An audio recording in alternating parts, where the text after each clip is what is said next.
Sorry, I'm not so professional. Is this going better?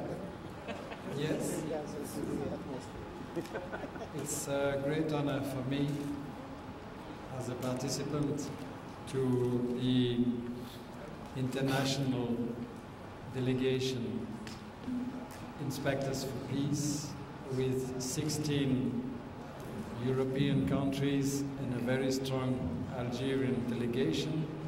We now became close friends in the common struggle for peace, and we had now 2 wonderful weeks in Iraq, meeting very nice people and a lot of sufferings also, but getting a lot of knowledge that will be very useful for us to let the situation known here in all over the world and to struggle for peace. So it's a great honor for me to give now the word to His Excellency Mr. Tarek Aziz. He will deliver a speech and then he's ready to answer to your questions after. Ladies and gentlemen, dear friends, it's a great pleasure. It's a great pleasure for us, the government and the people of Iraq, to receive you here in Iraq in this period. Iraq is suffering from an embargo, as you know. Iraq is suffering from a continuous aggression. But the fact is, the real fact that what Iraq is suffering from is not just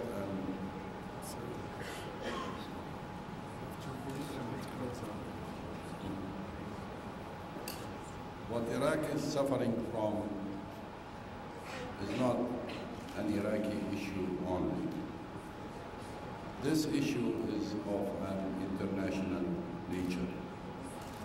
And the people of Iraq are very glad that this fact is being understood widely and widely in the world, especially that the facts of the situation in Iraq are developing and being better known gradually, day after day, week after week, and year after year by many people who are interested in the realities and the facts and who are against imperialism, against hegemony, and against injustice. This tragic situation in Iraq has continued for 12 continuous years. And in each stage, America, the United States, and a number of its allies, mainly the British government, have been using one pretext after the other. In the beginning, it was Kuwait. Then when Kuwait was over, they started using other pretexts. Weapons of mass destruction, democracy, human rights, etc. All those false pretexts have been used during the whole period in order to justify an unjustified position, that is the continuous aggression on Iraq and the continuous embargo on Iraq. They might have succeeded for a while in disinforming the international community, in spreading their lies. But fortunately, stage after stage, those false pretexts and those false lies are being exposed, and international public opinion is getting more and more knowledgeable about the real facts. The basic fact, which started in the late 80s and the early 90s, is the new situation that emerged after the weakening and then the collapse of the Soviet Union.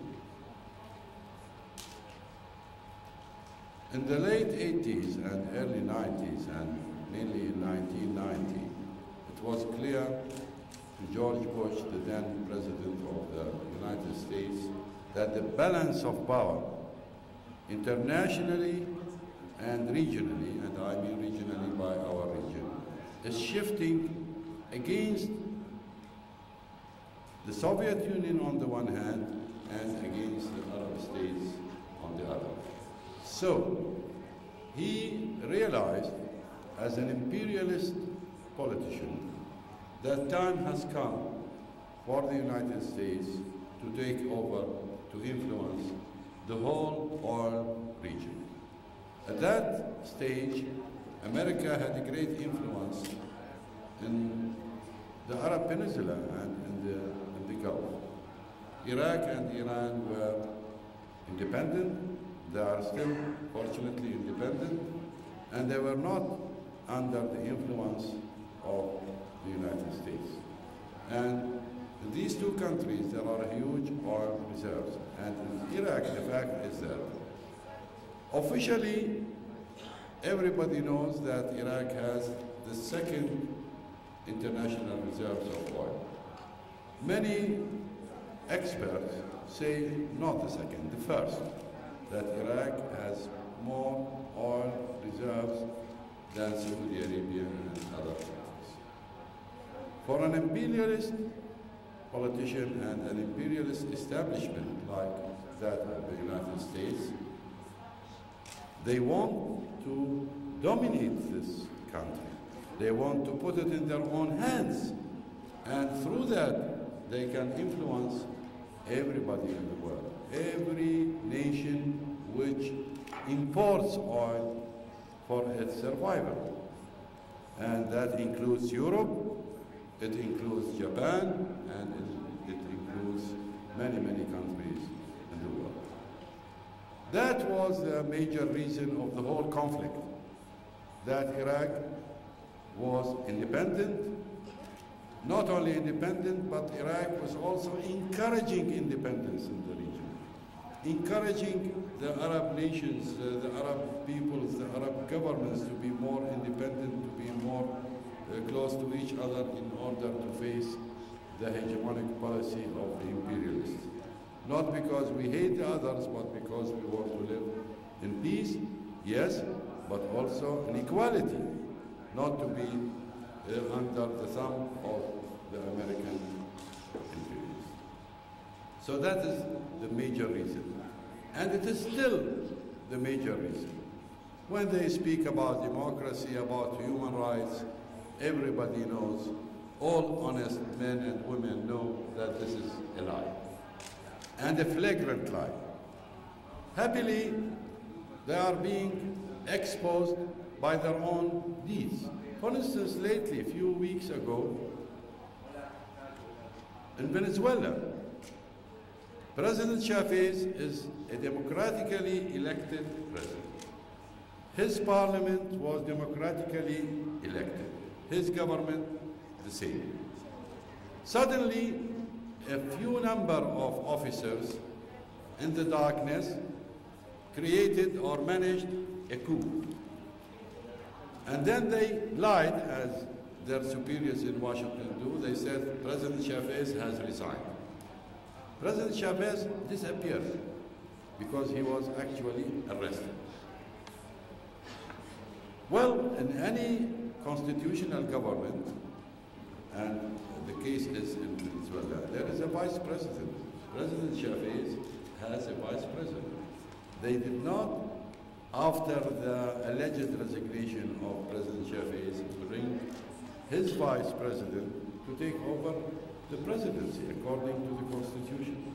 They brought somebody, a capitalist, the chairman of the Federation of Industries and Commerce, brought him and installed him as president of the country. How, why, by what standards, by what constitutional methods, nobody knew. Just they picked him, brought him to the presidential palace, declared him the president of Venezuela. And this pro-American president immediately dismissed the parliament, the regional councils, the governors, everybody who was in charge of the Venezuelan government. In few minutes, he took this decision. The Americans said, yes, this is good. And they blamed President Chavez for what happened. So actually, they supported this dark, unconstitutional, illegal coup against a democratically elected president and democratically elected government. But fortunately, this coup did not work. The people of Venezuela and the armed forces were loyal to their president and to their own independence. They succeeded in bringing this coup to an end and to bring the constitutional leader back to his post. So America, who preaches everybody every day and night about